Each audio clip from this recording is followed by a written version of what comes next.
G'day folks, Jeff here with a video of my top 25 Earache Records releases.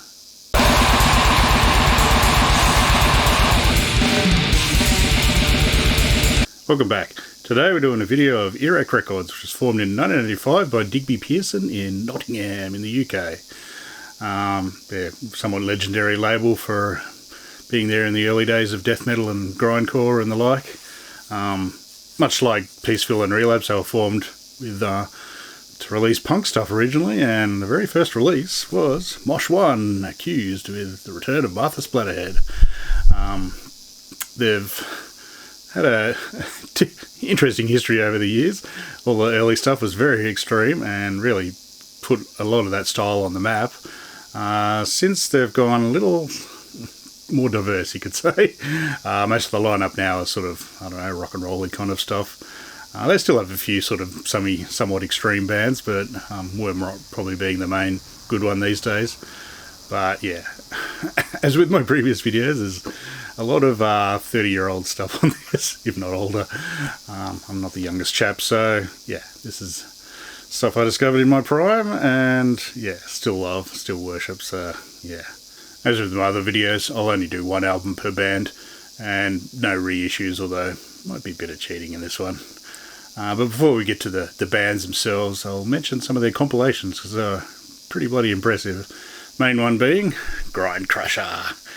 This one came out in 1989, I think. This is where I first heard Bolt Thrower, Godflesh, Terrorizer, Old Lady Drivers. I think I actually had a tape of the second version, which came out in 1990, which is also had like Naked City on it, and you know, Entombed and stuff like that. So yeah, that one was probably a little more, you know, widespread as far as the bands that were on it. There was some weird stuff on there like Spastic Blur that didn't quite grab me and still hasn't. But yeah, it was pretty amazing. It's just a testament to some of the amazing bands they had on it when you look through the... I mean, it starts with Chapel of Ghouls. Yeah, you can't go too wrong there. Carcass, Godflesh, you know, Street Cleaner, Napalm Death. Yeah, it's legendary for a reason. So legendary that Magruder Grind even put out a tribute album sort of for it. One of my favourite other compilations that they put out was actually a tribute album to Black Sabbath called Masters of Misery. This is just their roster covering Black Sabbath, basically. There's pretty straight versions by Cathedral and Sleep and Iron Monkey, who are all, yeah, probably heard Sabbath once or twice beforehand. The AC tracks actually kind of boring and pretty really just played straight, no crazy bits. I don't know. It's a bit of a waste of time if you ask me. Godflesh is one of the highlights because they actually bring their weird Godflesh style to Zero the Hero, which I think is the only Gillan era song they do on this. Fudge Tunnel do Changes, which is a song I despise normally. Like the proper Sabbath version is just like, yeah, skip. But their version's great. Old Lady Drivers do Who Are You, which is just freaky and sinister industrial sort of stuff. Brutal Truth, I've always loved their version of Lord of This World. It's on I think the Perpetual Conversion EP as well. Yeah, it's like, you know, crowd vocals, of course, but yeah, sounds excellent with their style. It's a hilarious Gabba version by Ultraviolence of Paranoid, which is just like, yeah, okay, why not? The Pitchshifter version of NIB's kick-ass because it's their old sort of, you know, heavy industrial metal sort of style, so that works very well with NIB. And what's the other one? Oh, Scorn. Yes, there's a version by Scorn of, I think, The Wizard, which, yeah, you cannot tell whether that it's Black Sabbath in the slightest. But yeah, I actually, well, sort of doing a bit of research for this video, discovered there's a Japanese version of this compilation with, I think, a different Cathedral track and some other, that's right, a Cadaver cover, which is, yeah, I can see why those didn't make the English release of this. So yeah, it's if you like Sabbath and like weird versions of theirs, it's well worth tracking down, I reckon. One of the more amusing compilations is Hellspawn, which was a compilation of techno artists essentially remixing, you know, grind and death metal-y sort of songs. Yeah, it didn't really work. the really good song in there is Godflesh, but it's mainly because it's a remix by Justin Broderick from Godflesh, so at least he knows what he's doing. The Berzerker versions of Morbid Angel songs aren't too bad, but I think they could have gone a little further, but without fail, pretty much all the rest are awful. So, good for a laugh, actually, but yeah, it's really not that good. I'm not that surprised that Carcass and Bolt Thrower maybe chose not to be part of that. Maybe they'd already left Earache at that stage, I don't know, but yeah, I was surprised not to see him on there, but probably a good step on their part. One of the better compilations they've done of late is Grind Madness at the BBC, which is essentially all the Peel sessions of all the Earache bands, basically. So there's, Godflesh, Carcass, Extreme Noise Terror, Napalm, Bolt Thrower, Unseen Terror. So these versions are great. This is slightly brick-walled, you could say, so it's very loud. It's a bit too loud, if you ask me. If I were you, I'd track down the original Peel sessions, but you're not going to get them on CD anyway, or maybe some of them, but... So yeah, it's still worth getting, I reckon. It's good to hear these alternate versions, and I mean, the Napalm Death tracks on here are amongst my favourite of all Napalm Deaths, so it's worth it just for that, but... Yeah, they put them all out on record as well, but they've all got the same bloody cover. It's like, I don't know. I prefer the classic Peel session style cover, but anyway. The last compilation I'll mention is Gods of Grind, which was released as part of the Gods of Grind tour, which was Carcass, Cathedral, Confessor, and what was the other one? Entombed, of course. This is like 4 EPs, essentially just bunged together, but yeah, it's well worth it. Sort of clandestine era, Entombed, probably my favourite era, Cathedral, that we might get to a bit later. Confessor, which is cool, and yeah, that Carcass is the Necroticism era, so yeah, of course it's good. So, highly recommend this one. Well worth it. Would have loved to have seen that tour, bloody hell.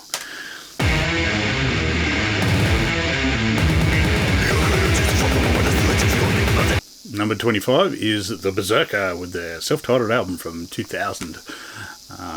Bit of Aussie pride here. Got to pick an Australian band. Yeah, these guys were gory death metal with weird gabba kick drums, like techno dung dung dung dung sort of kick drum sound. It was very strange. Quite obviously they've heard a Carcass album or two. This is their first album. They've done about, 4 or so albums. I think there was about 3 or so on Earache.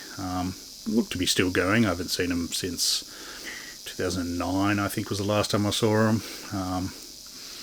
But yeah, they're weird medical samples and yeah, lots of stuff going on with weird techno drum sound. Pretty gory sort of stuff. I quite enjoy it. Chronological Order of Putrefaction is one of my favourite songs, just because it's a bit sort of different. Kind of wish they had more of that sort of stuff. And it's also good when they have Aussie accents in their samples. And Burnt has some killer weird bits as well. To tell the truth, I always wanted to be a bit more electronic.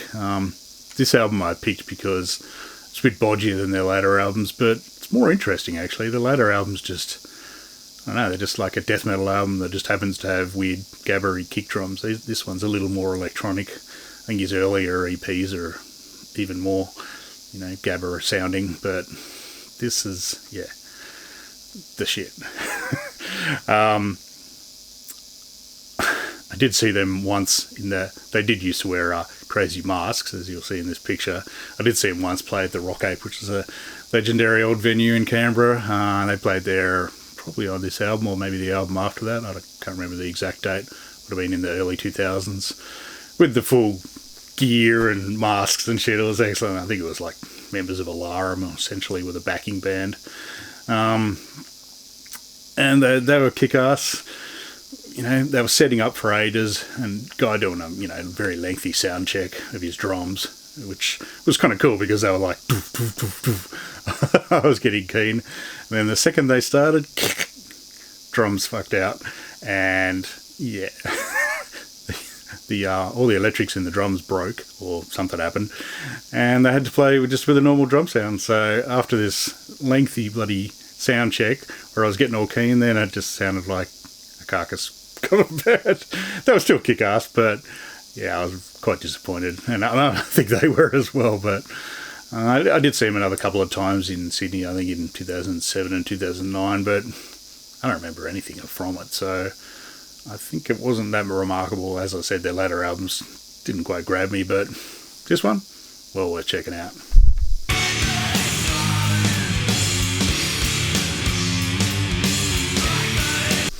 Up next is Fudge Tunnel with Hate Songs in E minor. It's a really tough call between this one and Creep Diets and Complicated Futility of Ignorance. I love all three of their albums, really. I probably would just rate them all together, really, to tell the truth. But yeah, one of them had to win, so Hate Songs is pretty kick-ass. They're essentially not even really that much of a metal band, really. They're more a noise rock kind of band, sort of like Melvins or Helmet or even early Nirvana. Whatever it is, it's got chunky ass riffs and pretty good screamed sort of vocals. I think Hate Songs slightly wins because it's got the song Hate Song, as well as a cover of Sunshine of My Love, which is just, yeah, awesome version. It's also got Cat Scratch Fever on it cover for some reason as well, which sort of doesn't work too bad either. Yeah, later on these guys, this is the band that I think Alex Newport, the main guy, is in, I don't know if he's married to Max Cavalera's like daughter or something weird like that. At any rate, they're somewhat related, and yeah, he's a guitar technician or guitar sound guy on I think Chaos AD, maybe possibly Roots as well, but which is why Complicated sounds very much like Chaos AD, I've got to say, which is fine with me, which I like that album as well. So, but yeah, they're catchy sort of band. Would love to have seen them live. Would have been bloody awesome, I reckon. But yeah, Hate Songs, kick ass.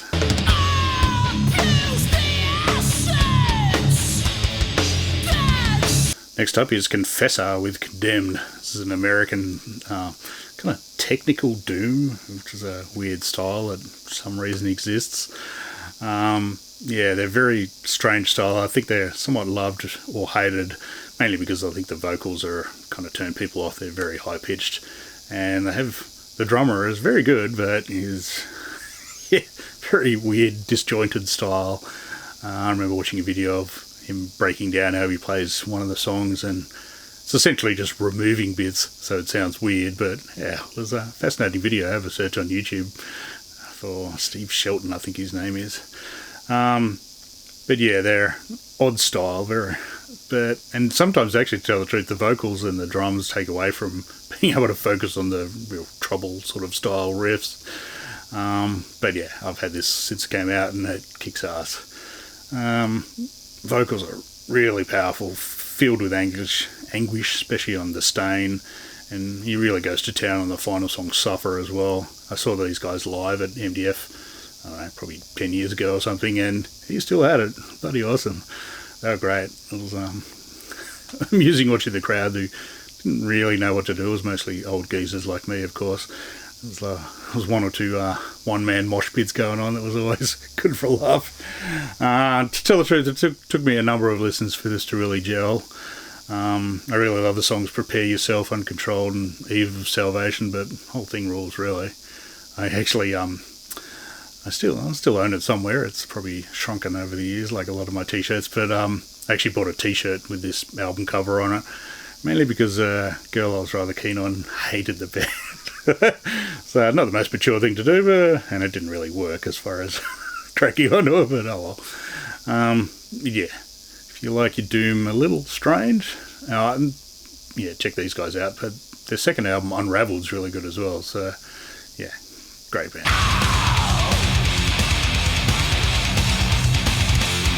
Up next are At the Gates with their rather classic album, Slaughter of the Soul. Honestly, I was never a fan of early At the Gates. Red in the Sky is ours, and With Fear I Kiss the Burning Darkness, or whatever it's called. Both too noodly. I think I've mentioned it before. They just don't really quite grab me. Terminal Spirit Disease was when they started their slightly more modern sort of style. It's a lot more simple and chunky, but yeah, they really did perfect it on this album. And this is all within like 5 years of their existence. They progressed quite a lot over the years. As you know, this is masterpiece of melodic death metal, influenced Squillian well, death metal bands as well as like metalcore sort of bands as well. This is probably one of the really early ones, although I think Hardwork and Somberlane were probably both out by now, so I don't think they were quite originators of it, but pretty bloody early in the piece. On this, I really love Cold, Under a Serpent Sun, Suicide Nation, and of course, Blinded by Fear kicks ass as well. Honestly, I've never been a giant fan of Tompa's vocals. He seems like a really nice chap, but yeah, they're just a bit too screamed for my liking at times. They do. This is probably my peak for his sort of style, though. Yeah, obviously after this, I think it was after this they split for donkey's years and formed Out the Gates, and then go back together and are now putting out albums that sound pretty similar to this, but sound bloody good to me. Saw these guys at MDF. When was that? 2014 or something, I think. They played on an outdoor stage. I wasn't really expecting much, and yeah, they were killer. A lot better than I expected. It's kind of hard to tear myself away to go and see Bolzer at another venue. Probably should have stayed for At the Gates, really, but oh well, I didn't get to see Kingdom Come. Oh, bugger. Oh, sorry, Kingdom Gone. Yeah, great band.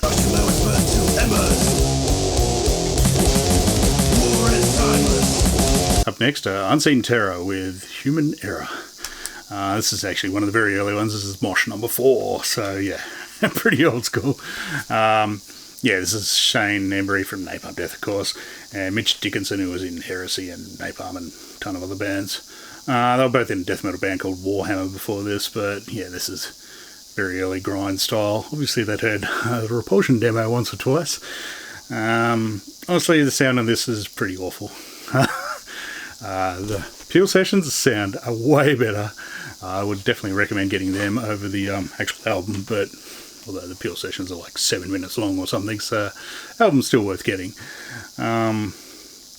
Yeah, for some reason there's several Garfield, like the cartoon cat, themed songs on this album. I had no idea why. I guess it was funny at the time, I suppose. But yeah, there's also, normal social and apocalyptic kind of, classic punk sort of songs. I'm not a huge fan of the vocals. They're a bit sort of one-dimensional, and they actually sound a lot better on the Peel sessions. It's mainly because I think Mick Harris is also on the Peel sessions, screaming like a weirdo banshee as usual. Yeah, not really my favourite release of all time, but definitely well worth getting, I reckon.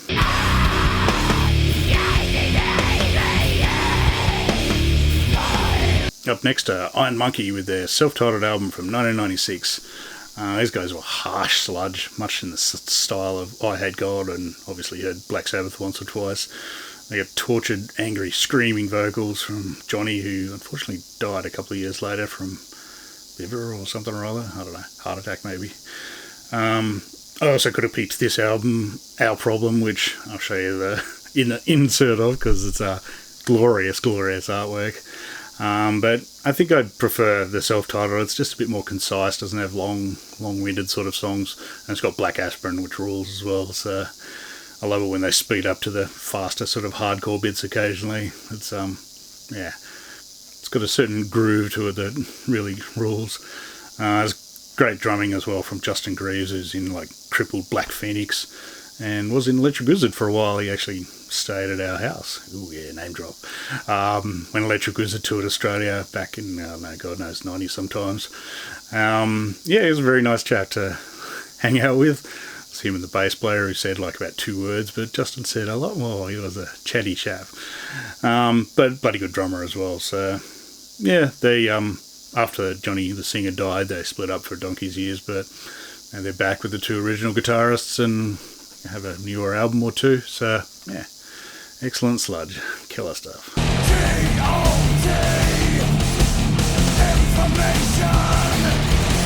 Up next is Pitchshifter with Desensitized. Yeah, these guys were obviously on my Peacefield compilation as well. Desensitized is a sort of in-between era album for theirs. Still heavy-ish industrial sort of stuff, but not quite as intense as the first couple. I could have picked Submit, which I love a lot as well, but I think they did that style better on Industrial, the very first album. So, whereas Desensitized is just, it's a nice mix, and the songs have a bit more groove, a bit more space to them. really love the lead work on Diablo, which sort of sounds like in the old days. They start with their weird dance beat kind of experimentation on To Die Is Gain. The Ministry influences certainly show through on a higher form of killing, which could have been on Psalm 69 almost. Gatherer of Data is probably my favourite song. I don't know, there's just something cool about it. The next album, Infotainment, still had the heaviness of this, but it was a bit more experimental. And to tell the truth, I do actually quite enjoy their later stuff, where it's sort of like, I don't know, techno-y, punky, weird. Not sure what the hell's going on, but even with his nasally vocals, and I hate nasally vocals, but I like the later stuff. But this one, it's just that good era, I reckon. I did see him live and heckled the crap out of them to play an old song, which they never did, but they did play Triad, which is, I think that's sort of, not quite the single, but one of the main songs off this that was pretty kick-ass live, I've got to say. So yeah, Desensitized, well worth it.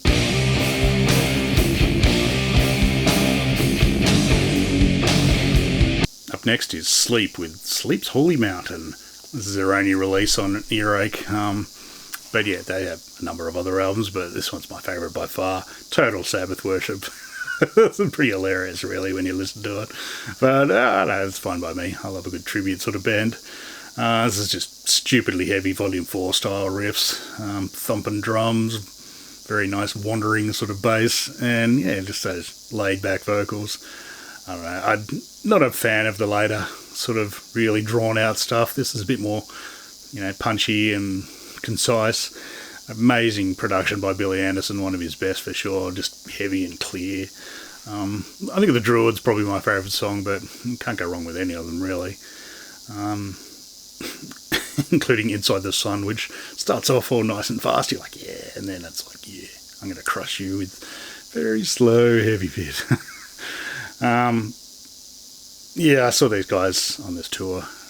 One of the things I love telling Sleep fans that are from Australia that probably didn't see Sleep on this tour, I saw them when I was in America, and they supported Nick Turner's Hawkwind, which was, yeah, I kind of wish I could see them again now, because I'm a bit more of a Hawkwind fan than I was then. But at any rate, Sleep were amazing. Even though they were only supporting, they were just killer. Yeah, the drummer was a Berzerker. Yeah, they were very loud, very amazing. Sleep just blew Nick Turner away. I have no idea why they were on the bill. They were very dissimilar sort of bands. Apparently this LP is actually a bootleg released by the band. So yeah, anyway. But yeah, I do own the CD, so the album was released on Earache, so it does fit for this video. But yeah, I don't know why they released it themselves. Maybe that's why they were only on Earache for one album, I'd say. But yeah, if you don't already have this, you're an idiot. Get it. Sleep, Holy Mountain.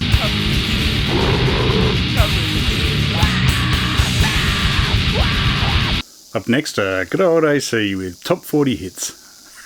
Silly band, this one, as you would well know.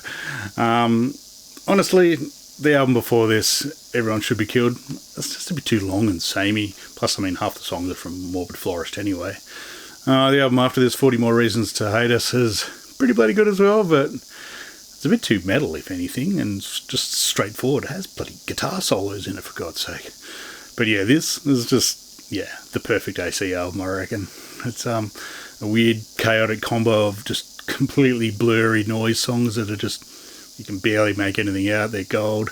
There's still more normal sounding noisecore songs, and then there's a batch of like just heavy as buggery tough guitar ones that looks like Seth wrote them himself. So I don't know, guess he just wanted to write some tough heavy songs that weren't crazy noisecore.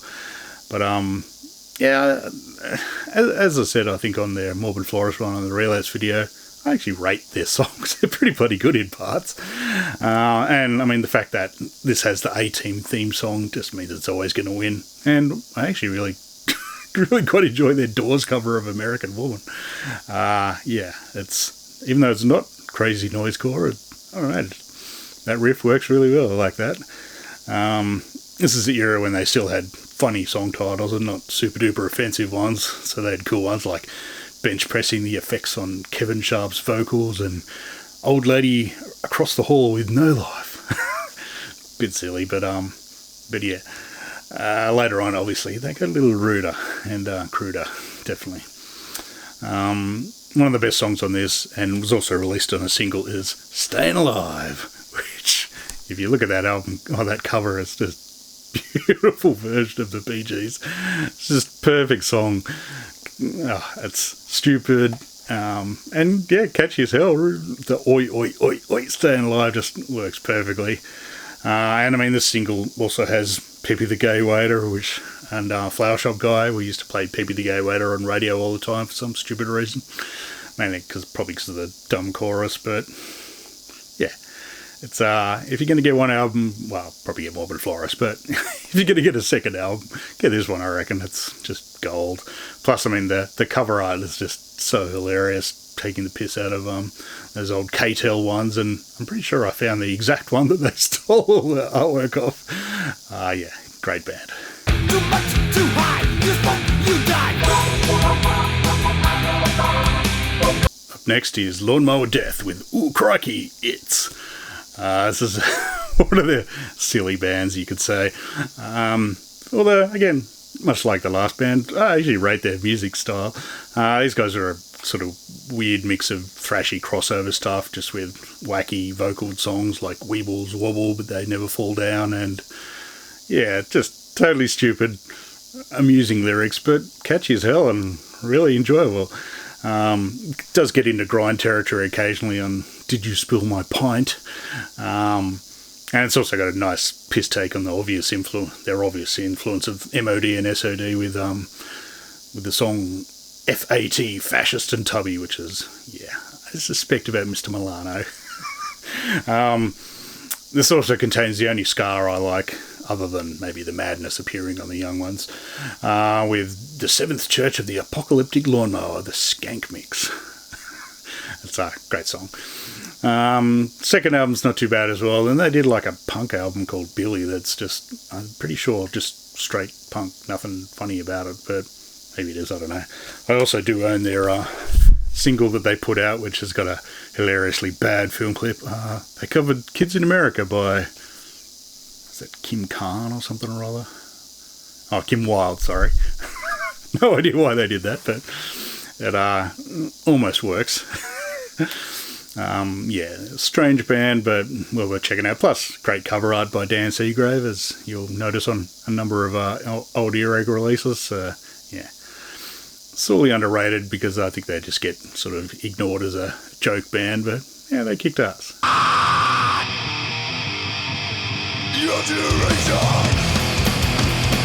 Up next are Brutal Truth with Need to Control.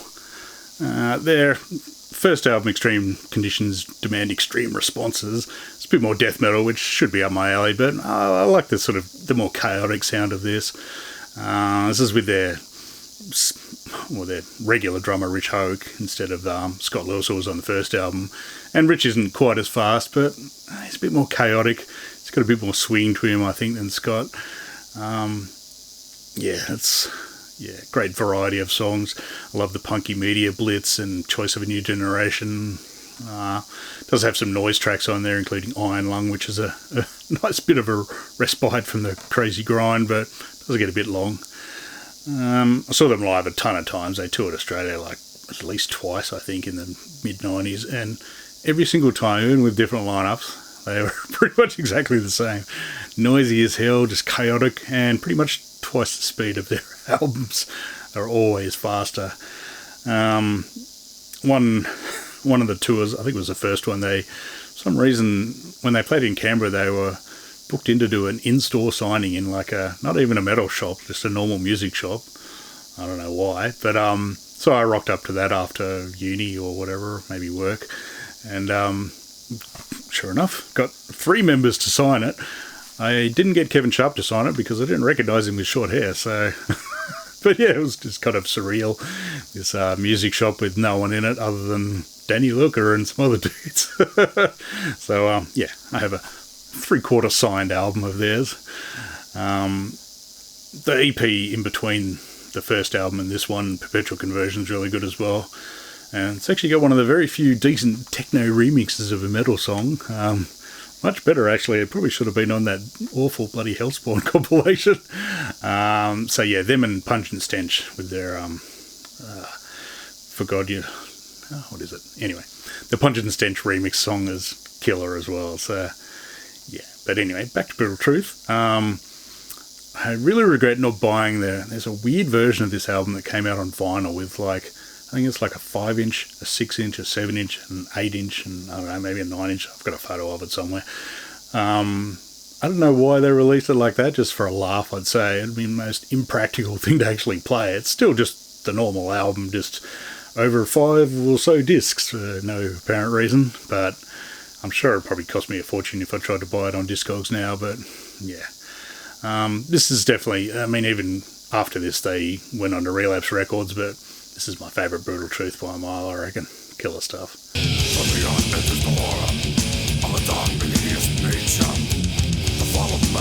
Up next is Massacre with From Beyond. I love that strangely coloured album cover. Yeah, these guys, Florida death metal, as you'd know, members of Death, killer stuff. When I first heard this, I actually thought I must have heard it on the radio or in someone's car or something or other. I actually thought it was a Napalm Death song from Harmony Corruption because, well, Cam Lee doesn't sound like Barney. Barney sounds like Cam Lee because he was doing it well beforehand. Yeah, the vocals are just, yeah, very similar when you listen to them. But, so I was listening along thinking, what the hell, I don't remember hearing this. And then suddenly there's Rick Ross. His very distinct guitar style kicks in. I was like, this is Massacre. Alright. So yeah, this is very straightforward death metal. This is actually all old demo songs. I was reading about it that apparently they had newer songs planned, but in the end just went, we'll do old demo songs. That's what the crowd want to hear. Which is fine by me because they kick ass, those songs. So they're all from like, I don't know, 1986 pretty much. So pretty old school. Bill Andrews is not my favourite drummer of all time, but he gets a thumping bloody sound on here. It's pretty simple sort of stuff. There's nothing tech about it. Like, you know, the Rick Ross solos are pretty out of this world, but other than that, pretty straightforward, but fine by me. But yeah, and Cam Lee vocal wipeouts, always killer. There were sort of some demo tracks before this, I think it's called The Second Coming, which are a bit thrashier, but yeah, I much prefer this. Interestingly, this album was like produced by Colin Richardson, but at Morrisound with Scott Burns like engineering or something. I don't know how often that happened. I mean, Colin Richardson did a shitload of old death metal bands, like a ton of classic stuff, you know, a lot of Carcass, heaps of stuff, but mostly in England. But I don't know if this is the only time they did it there, but sounds pretty kick-ass. Sounds way better than Harmony Corruption sounded. They have had a number of line-up issues over the years. Cam Lee's still there, although for a time he wasn't there. I don't know. So, yeah, but he still seems to be there. Latest stuff I've heard sounds pretty bloody good, actually. Played MDF this year, and yeah, it sounds like he's still got it. So I'll definitely check him out if you get the chance. I'd love to see him live. But yeah, this album rules. I think my version came with like a 7-inch in here as well, or something like that. Maybe not. Maybe it's just got a sticker on it that says it's got a 7-inch. At any rate, yeah, I think the Inhuman Promise or something or other, the EP after this is pretty reasonable as well. It's got like cover of Venom with Kronos singing, I think, strangely. But yeah, great band. It's a real shame they didn't do more of this style. The album after this, Promises, yeah, no, don't listen to it. It's no good. But yeah, this album rules.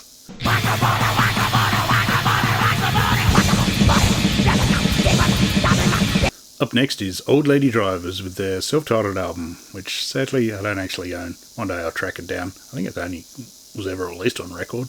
Don't know why they haven't reissued it. Maybe they don't own the rights anymore.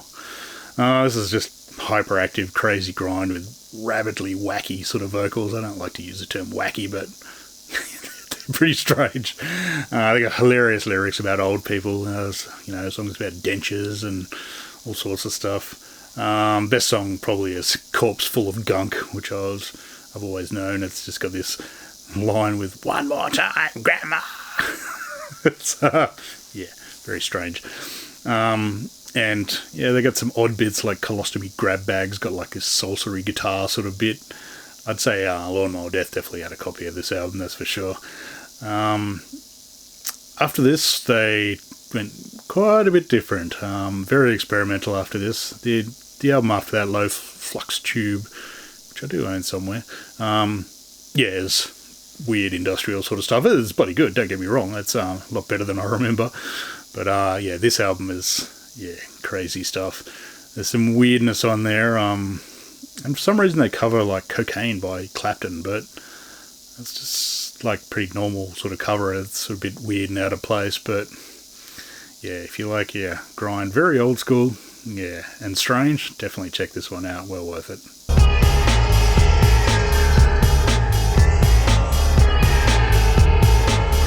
Up next is Scorn with Evanescence. This is Macaris's rather strange electronic, industrial, weird, ambient sort of band.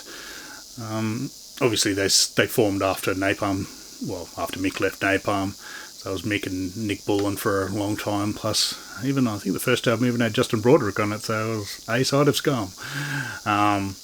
They quickly sort of mellowed out after the first album, and Colossus' second album was already starting in this style with, White Iris Blind and stuff like that, but this album's just cruisy. It's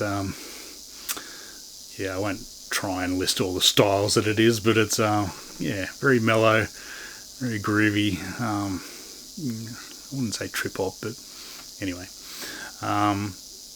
So it was quite a tough choice between this and the album after this, Gyral, which is pretty bloody awesome as well, but Nick had left by this stage, so there's less sort of bass and vocals on it, and I like Evanescence a bit more. It's just mellow, really enjoyable stuff, really long, sort of dreamy kind of songs. Only song I don't really like on it is Automator, which is a weird, I don't know, it's kind of a harsh sort of song. Like it's a good song, but it just kind of spoils the flow of this album, I reckon. Everything else is a bit sort of cruisy. Silver Rain Fell's great opening to it, but Days Past is probably my favourite. I don't know, there's just something groovy about the beat to it. Nice sort of laconic sort of vocals.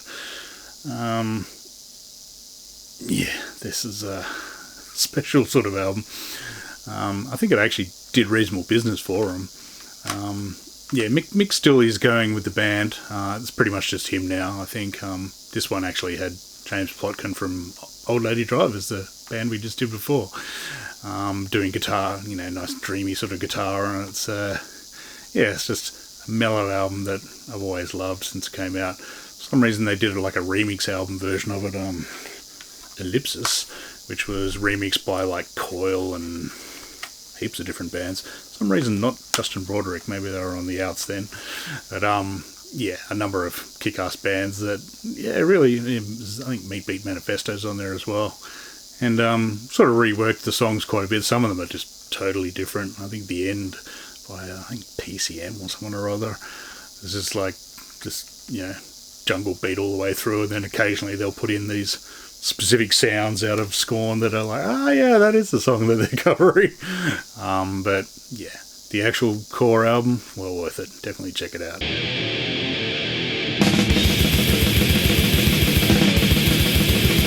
Number 11 is Terrorizer with World Downfall. Probably should have made this one a little higher in the rankings, but there's some tough choices coming up. This is grind royalty, as you'd imagine. Jess Pitato went on to Napalm Death. Oscar Garcia from Nausea as well, and Dave Vincent for some reason played bass on this. I think he was producing it as well, from Morbid Angel, and of course Pete Sandoval also from Morbid Angel. I think he'd already done Ulcers of Madness by now, but this is bloody quick on the drums. Oof. So this is grind, or probably good to be just classified as death grind. Never quite sure on the exact definitions there, but who cares? It's bloody good, whatever it is. This is crusty sort of sounding grind. Favourite songs of course, Dead Shall Rise, Fear of Napalm, Resurrection and Corporation pull in, but really, the whole thing kicks ass. Though I do have a couple of silly friends that think it's a bit long. Anyway, silly boys prefer Cradle of Filth for some stupid reason. idiots. Yeah, this is an early production of Scott Burns at Morrisound, actually. So, and amusingly, the picture that's on the inside of here somewhere is used on the back of Mayhem's Death Crush for their silly, no fun, no mosh sort of bollocks. Which I always find amusing that it's a picture of Scott, because they didn't like Scott Burns's, production style. I always find it amusing that it's this album, which is actually a killer album and not one of his, very standardised sort of sounds that he got after a while. I don't know why they used that picture. Maybe that's all they had, but I kind of hope that he has a copy of Death Crush framed somewhere with a picture of his face with a line through it. If I was him, I'd be getting quite the laugh out of it. But yeah, this album just absolute classic, fast as hell, razor sharp guitars. When I think of, when someone asks me what grindcore sounds like, it generally sounds like this. So yeah, after this they split for bloody ages and then came back with some pretty average albums, but I did hear one of their more recent albums of late and it sounded pretty bloody good. So they've had differing lineups over the years. I mean, Jesse Pitato came back before he died, but I think Pete Sandoval's still in there somewhere. So yeah, I would see these guys live. There was actually a different version. There was a Oscar Garcia live version of Terrorizer LA that were doing the rounds as well, that from all reports were a bit better than the Pete Sandoval version. But anyway, I'd see either. I'd be happy to see either. So yeah, killer album, bloody awesome.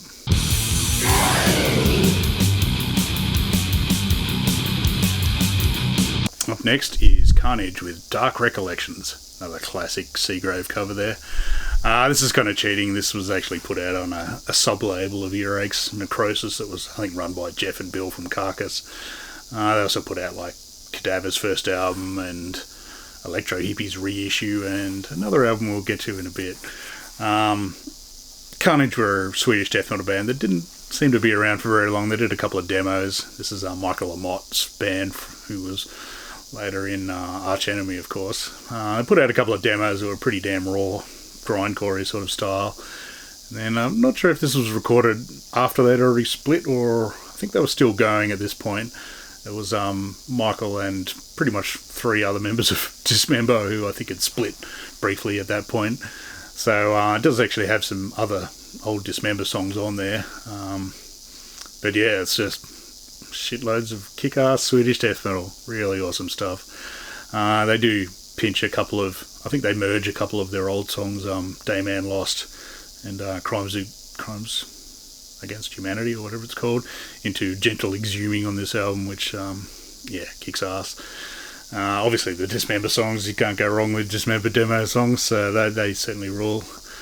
The production on this is superb. It's one of the very early Thomas Skogsberg Sunlight Studios sound. So it sounds nearly as good as Left Hand Path, but not quite. Nothing really sounds quite that good.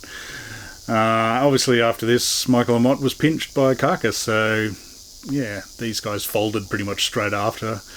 The Dismember guys went back and formed Dismember, and yes, obviously had a very good career there. So this has got like Matty Karki singing on it, Fred Drummond and Robert, I think maybe, can't remember the other guy.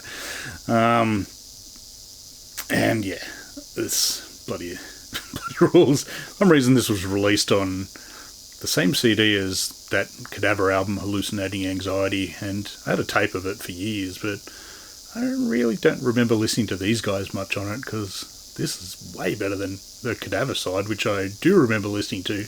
Maybe I only had a tape of Cadaver, because yeah, that album it's not very good, I don't think. But Carnage, bloody awesome. So yeah, this even has one of my favourite Dismember songs, Death Evocation. So yeah, if you like Swedish death metal and you don't have this, bloody get it. Awesome stuff.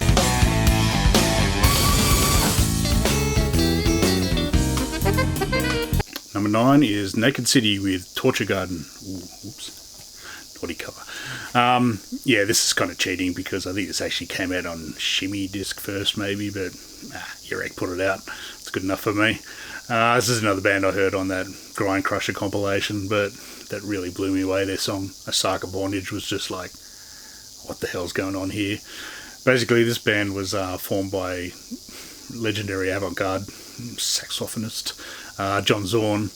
This is his kind of mucking around with extreme, he was a fan of Napalm and Extreme Noise Terror and old cool stuff like that. So it was his composition workshop, I believe he called it.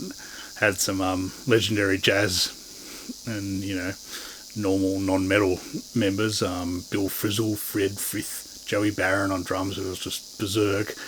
Wayne Horowitz. And one of my favourite aspects is the vocals. It's a Yamatsuka Ai from the Boredoms in Japan. And yeah, his Boredoms were pretty crazy, but this is even crazier, I think. So yeah, it's just whistle stop, really fast changes, all played by very good musicians. So it's sort of like, crazy blast and then 5 seconds of weird country music or strange jazz. It's all over the place. It's very crazed, you could say. And yeah, I screaming over the top of it like a maniac. There's awesome footage on YouTube. I'll put a link below because it's so worth watching. It's the band playing in like New York with I there. And I mean, for starters, it's amazing watching the drummer like playing along the music, and it's just all over the place. He's obviously a talented chap, but it's so cool watching I, because essentially John Zorn will just point at him when he wants him to start screaming, and yeah, they're very special vocals, you could say. So yeah, this album is their I don't know, it was sort of also half released as a self-titled album called Naked City, which has got a ton of other, proper normal songs that aren't just, 30 seconds of craziness, including the Batman theme song James Bond theme song, that kicks ass. I don't know why they released them sort of separately, because half those songs are on this Torture Garden album, but well, fine by me. They did another couple of albums after this, but none are as crazy as this. This is where Blood Dust got their name from one of the songs off this. My favourite song is probably New York Flat Top Box, which is it's like, 40 seconds of just weird, this nice little country tune just jingling along, and then every couple of seconds it'll be like blah, crazy blasty stuff. I'm not explaining it very well, but the song is bloody awesome. Zorn also flirted around with Mick Harris and what's his name, Bill Laswell as well on Painkiller, which was nowhere near as good as this, I don't think, and that's why it didn't make it into my top 25. Still worth checking out. It's a lot harsher than that. It's just bass, drums and sax, whereas this is very musical but crazy musical. It's a very special album, you could say, and yeah, has some interesting bondage pictures on it. Oops. I think John Zorn, I don't know if he lived in Japan for a while, but I think he's quite a fan of their culture, so yeah, definitely worth checking out. I assume you can still get it. I don't know. There's they also did live gigs with Mike Patton that, aren't as cool, but I would have loved to have seen this live. It's funny watching that YouTube clip. You see a couple of metalheads in the crowd in like Napalm shirts, or obviously they're going, oh yeah, blast beats, yeah, but it's gold. Hilarious stuff.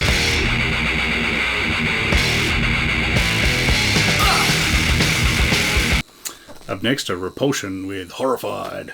There's another one that came out on Necrosis Records, and my copies are actually real-ass versions, but anyway. Originally it came out on Necrosis, which is Earache sub-label, so that's good enough for me. This is one of the most legendary grind albums. It's actually recorded in 86 as a demo, but wasn't released until 89, and had quite the impact on the grind world, as you'd imagine. Just fast as hell, nasty as hell, snarling, sort of manky bass, and awesome, rough, gruff sort of vocals. Plus lots of solos that just have a drunken Kerry King sort of feel to them, which is fine by me. And also, of course, there's a few Slayerisms there, especially the start of 6 Feet Under. But, I mean, Maggots in Your Coffin is one of the most legendary of their songs, but I really love the mid-pace stuff as well, like Festering Boils, Driven to Insanity, and of course Black Breath. It's just tough as hell. Legendary sort of band. I would actually recommend getting the Relapse 2 CD version if you can, because it's got like the EP and demo versions and stuff like that. It's well worth tracking down. I saw these guys a couple of times at MDF. One time with Marissa from Cretin, that was pretty cool.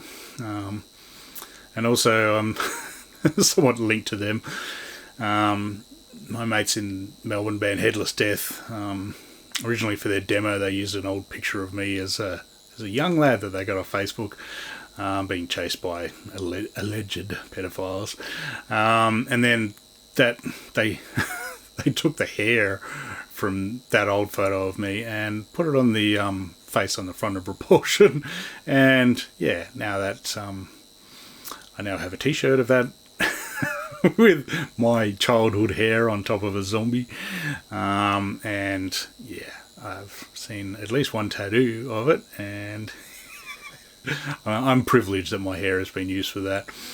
I was very glad to see, I think on Facebook, Scott Carlson had his profile photo for a while, so I feel privileged, as should Headless Death, for their quality artwork. Nice work there.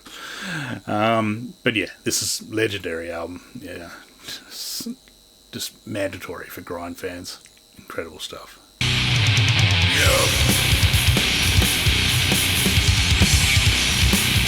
Number 7 is Entombed with Left Hand Path. This actually was quite a tough choice for me, picking between the first 3 albums of theirs. Clandestine has got probably a better sound almost, maybe not quite, a thicker sound, and I love the crazed drums of Dicky. They're bloody awesome on it, but it doesn't have LG singing, and the vocals are somewhat lame, and songs aren't, they're not quite there. Wolverine Blues, though, has a lot of haters, but I'm not a hater, I'm a lover. It's a killer album of obviously slightly changed style, but yeah, just razor sharp stuff, heavy as hell. So, but really, Left Hand Path always wins. It's just that good. I think it has the benefit of being, demo songs that have been honed into, precise, perfect sort of style. But yeah, just amazing production. LG sounds incredible on it, and it's just young and vivid. There's just something about it. Amazing riffs in songs like Revel in Flesh, Morbid Devourment, and just Bitter Loss. There's just so many good songs. Every song is killer on it, really. I'm used to, my original version was the CD version, so it's got like extra tracks, including Premature Autopsy, which has, silly pitch-shifted vocals on it. No idea why. Probably listened to Carcass a few too many times, I'd say. But yeah, this album is just the pinnacle, pretty much, of Swedish death metal. It really doesn't get much better. And yeah, I probably should have rated it a little higher than 7th, but as you will soon see, there's a lot of competition going on for the top of this. Yeah, get this album if you don't have it. Yeah, you should have it, really.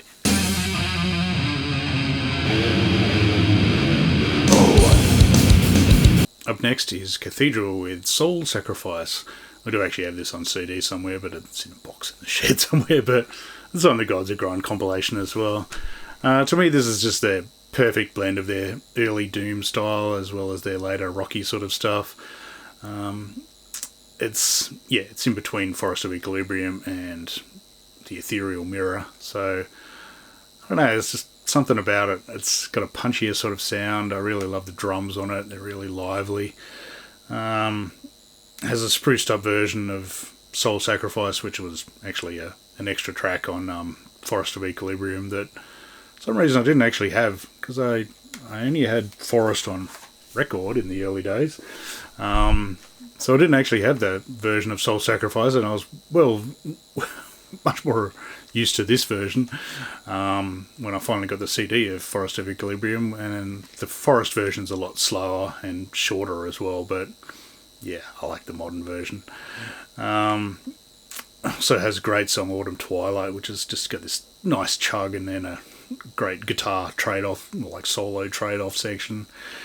Golden Blood Flowing has got this mid-paced thumping riff, nice trippy mellow bits before someone campy, doomy ending. And yeah, Frozen Rapture is just back to the slow Forest era. Great organ use, and then just trouble sort of style speed up. It's just, I don't know, the perfect combination for me. It's a tough choice, as you know, Forest is just heavy as buggery. It's ridiculous.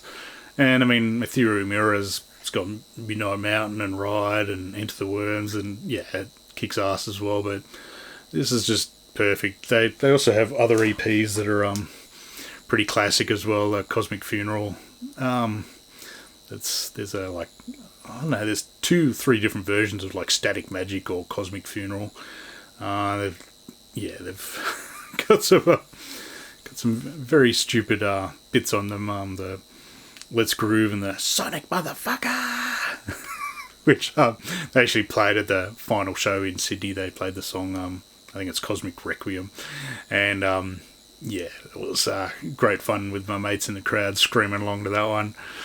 I did see him I think they toured Australia like maybe 4 times or something like that, something ridiculous. They came a couple of times with Paradise Lost, including the last tour, and also their first tour where they just blew Paradise Lost off the stage. But I figure it's pretty lucky to be able to get to see them 3 times in Canberra, and yeah, they were incredible each time. Sadly defunct now. They put out a shitload of albums after this, but this one just punchy, perfect sort of style. I think I've read interviews where Lee said this was his favourite production of theirs, and I'm not surprised because it just sounds perfect. Bloody awesome.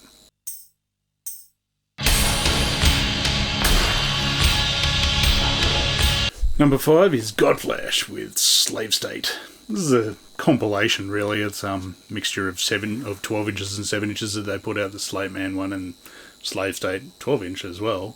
I've always had the CD of it, which has got, all the tracks including a couple of sort of add-ons at the end. This is a period of expansion for Godflesh after Street Cleaner and before Pure with these 2 EPs, as well as Cold World, which is bloody awesome as well. It's a similar sort of style to Street Cleaner, but just with a bit dancier sort of style. It's got the main song Slave State. It's got like a sample of Stacker, I think it is, Humanoid, which is, I didn't realise at the time until I saw the film clip on Rage and went, hey, I know that beat.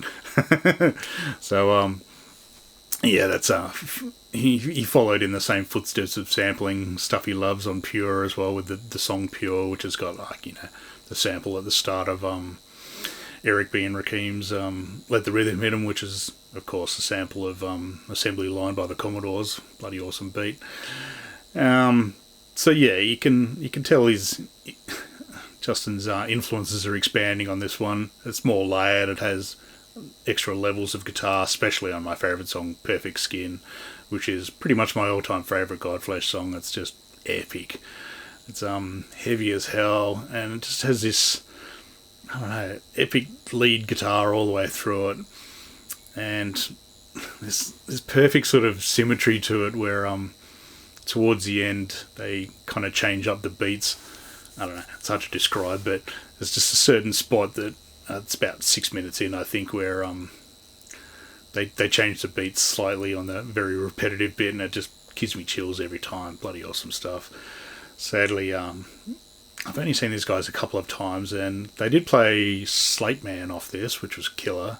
I don't know why they didn't play Slave State. Maybe Justin lost the beats to it or something. I don't know, maybe he just doesn't like it. But as far as I could tell, they haven't actually played Slave State since they've reformed. Other songs on this, Slave State itself is just pounding. Slate Man's this nice ethereal sort of song.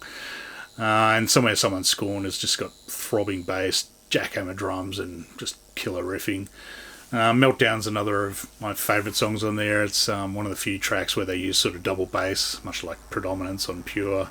It's really effective. I'm surprised they don't use it more often, really, but I don't know. It's got several remixes that are kind of almost pointless, really. The Total Slave State one's not too bad.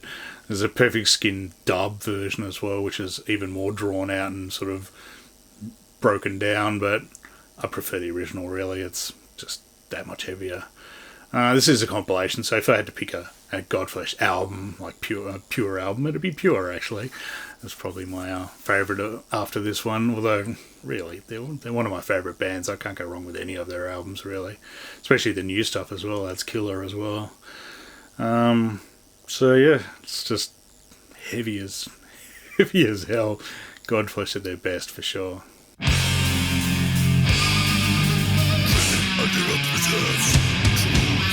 Up next is the always amazing Carcass, Symphonies of Sickness. Let's just take a minute to enjoy the inner sleep of this. Yeah, this is their second album. I love their first album, Reputrefaction. It's gory as hell. It's a lot rawer, and I very much enjoy Necroticism as well, but it's a bit too nice sounding. This one is just perfect level of nastiness, really. I still remember first hearing this thinking, man, this sounds evil. It wasn't quite the evilness feeling that I had when I first heard like Pleasure to Kill or something, but I don't know, there's something eerie sounding about this. It's really quite complex death metal, really interesting style. Doesn't really sound like too many other bands from around the time. I mean, obviously they influenced a ton of bands, but pretty bloody impressive. They're obviously getting better at their instruments, although there's still some nice Rick Ross whammy crazy sort of solos and stuff on there. And I mean, who doesn't love that awesome drum and bass sort of start of Ruptured Impurulence? But yeah, it's amazing album. Unfortunately, this version here, I had it on CD for an eternity, but this one that I got here off Discogs is a prime example of you probably should look more carefully at the condition that something's in when you buy it. I did check afterwards, and sure enough, they did have like good or barely good, not very good condition listed on it because the record's just scratched the shit house.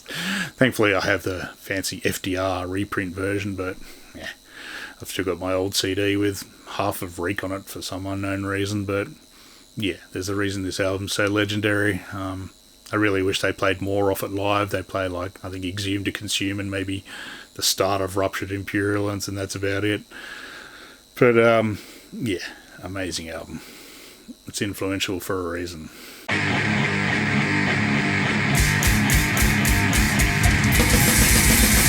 Next up is Scum. There's no way this is not going to be on an earache list. It was a bit of a tough choice with Napalm. I do love a lot of their stuff. I actually kind of probably prefer the Peel sessions, the first couple of Dorian Steer sort of era Peel sessions, as well as Mentally Murdered. From Enslavement never quite grabs you as much as Scum, to tell the truth. I don't know why. But Scum is, yeah, where it started. And I mean, it's an album of two sides. They sound completely different lineup other than Mick Harris. I prefer the first side with like Nick Bullen and Justin Broderick on it. It's the second side with Lee Dorian singing is just a bit, I don't know, it's a bit too intense. That doesn't sound good when you're talking about Napalm Death, but I just enjoy the sort of older style of the A side. The vocals are a bit better, and I think Dorian Steer sound better on From Enslavement, really, and Mentally Murdered. So, but yeah, it's amazing album. Incredible title track, Scum. It's got all their classic early stuff, Success, Deceiver. I actually first heard these guys, I think I probably heard Harmony Corruption first, because I was only 15 or 16 or something, but one of the very first ones that I saw was on a mixed video that I borrowed off my friend Andy, who had that classic footage of them on, it's not Top of the Pops, it's what's that? No, I don't know. Some variety show in the UK hosted by Lister from Red Dwarf for some reason.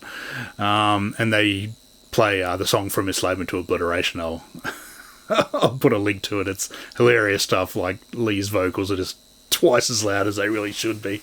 So that was my kind of intro to the older style, and it was like, oh, okay, that's how it sounds. But once I got Scum, I think I got a tape off my mate Phil. Thanks, mate. And it was yeah, I was completely sold. It takes a while to kick in after multinational corporations, but yeah, it's very impressive stuff.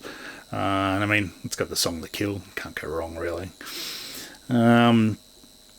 The B side is pretty bloody killer as well. The guitars just sound like a snarl. It's, I don't know, this weird sort of style, and the version of Success on that is just beautiful stuff. Yeah, I don't really need to say much more. It's Scum. It's legendary.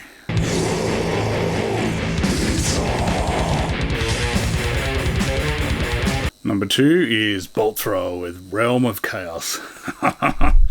Does not get much heavier than this album. This is ridiculous. It's actually a tough call between this and For Victory for me. I really love For Victory. It's not quite as heavy sounding, but, well, you know, sound wise, but bloody heavy songs. But this one, it just takes a cake. Cover art, just everything about it's perfect. Really is one of the most detuned, stupidly heavy sort of albums. I still don't really like the first album, In Battle There Is No Law, very much. I don't know, it just never quite gets me. Plus, it's not on Earache anyway, so it's not going to count.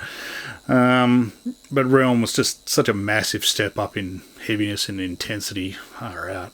Can't imagine what it would have been like seeing them live in those days, and then suddenly they come out and do World Eater. Holy shit. I think World Eater was probably the first song I heard off this album on Grind Crusher, of course, and yeah, boy, that's an introduction to Bolt Thrower, that's for sure.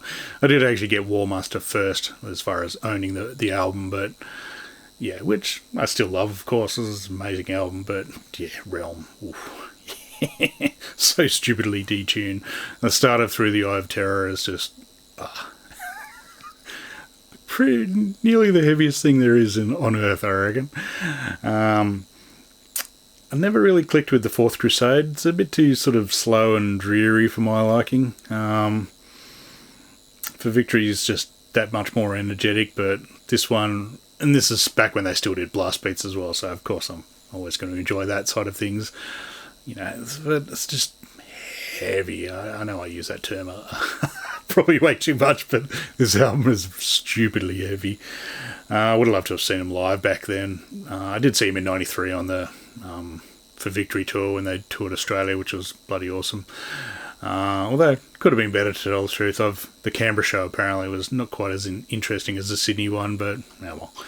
But I tell you what, their later albums, or later era, I saw him in the US at MDF and a couple of other side shows in 2013, I think it was, and I tell you what, the Portland show, that is in my top 5 gigs ever. It was stupendous. It was perfect sound, Bolt Thrower in great form, really good venue, good beers, good mates, and just, yeah, perfect set list. I did the smart thing and stood right next to the sound desk, so it sounded perfect.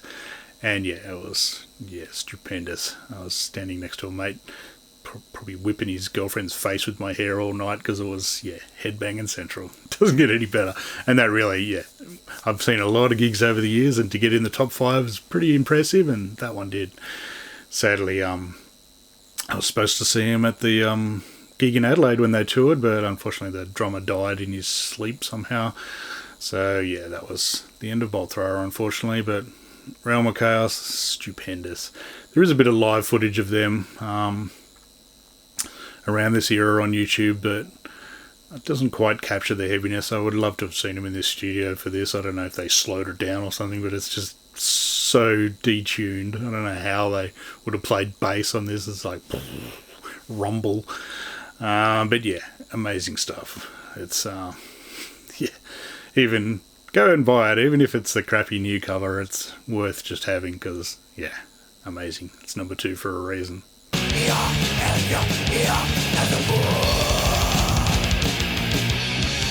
Number 1, there was never any doubt in my mind. Morbid Angel, Altars of Madness, the greatest. This I first heard on, I think, my old radio show before I did it, obviously. The host at the time played Evil Spells, which I believe I taped and had on tape and would listen to a lot before I actually finally got the album. This is one of the early ones. It's the splatter vinyl one, which, it's just white with a couple of little smudges on it. But yeah, it's a ridiculous album. It just has such energy and such power to it. Far out. There's not a single bad section at all. Every song is prime. I was used to the record version, so I didn't actually have the CD until a couple of years later. So I didn't get Lord of All Fevers and Plagues and those rather silly remixes. For some reason there's like 2 remixes that are just slightly different solos. It's like, okay, why not bung that on the end of your CD? I'd actually recommend getting, if you can track it down, there's like a dual disc version that Earache put out that on the other side is a DVD of a Nottingham gig in like 89 or something, which would have been a pretty damn good gig to be at. It's them touring this album, obviously, and just kicking mucho ass. This album is obviously quite influenced by Seven Churches because it's got all their swirling sort of riff style. And yeah, obviously there's a different version of this, the Abominations of Desolation, which was recorded a year or two beforehand with a different lineup that I see people preferring to Alters, but there's no comparison in my book. Alters slaughters it. Pete Sandoval's just on top form. I mean, as I said, I love me some Morbid Angel. Blessed Are the Sick Rules. I'd probably actually rate Formulas third on the list. I just love that album for some reason. But yeah, this one by a mile. And I've always kind of found it kind of sad, and it's probably a little arrogant to say, but this is pretty much the peak of death metal right at the start of death metal. Sure, there are still some awesome death metal albums after this, but including Mental Funeral, which is my favourite by all time. But as far as blasting death metal goes, it really doesn't get a huge amount better than this. I mean, it even has like proto black metal riffing sort of style on Visions from the Dark Side. Favourite song's definitely Chapel of Ghouls, because demons attack with hate bits, just stupid heavy. But also, sheer brutality of Bleed for the Devil. Every song rules, really. I still remember seeing on those same compilation videos that I borrowed off Andy was a version of, I think it was Maze of Torment, and I suspect it was from a pretty legendary Swedish gig that I was just reading about in the Swedish death metal book. And I only know this because I searched to try and find a photo of it, because Dave Vincent had this ridiculous sort of Rising Sun bass that I think I found a photo of, and it seemed to be, he used it at the Swedish gig, and which looked to be filmed.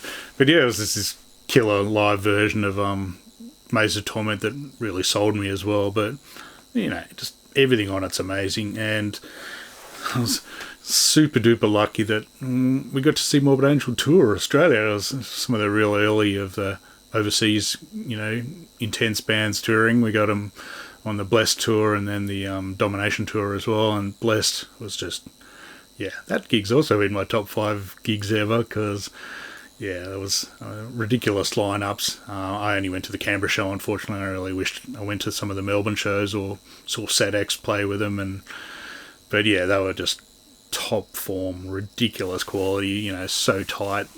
Crowd went berserk. That was amazing gigs.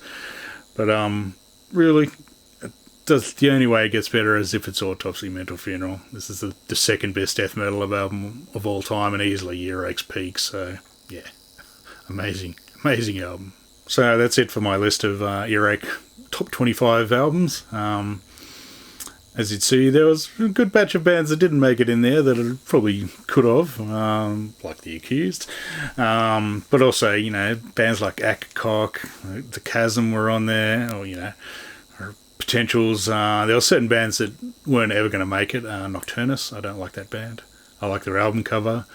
I like the song Lake of Fire a bit until they do the wanky solos, but I like the lyrics. I'll give them that. But it's not one of my favourite bands by any means. Same with Vader and Decapitated never really did it for me. So Earache these days are they've diversified really. They had a period in the early 2000s where they had lots of weird sort of bands like Dub War and Misery Loves Co. and a bunch of non-death metal sort of bands, some of which are pretty good. These days they just seem to be putting out like rock bands, including...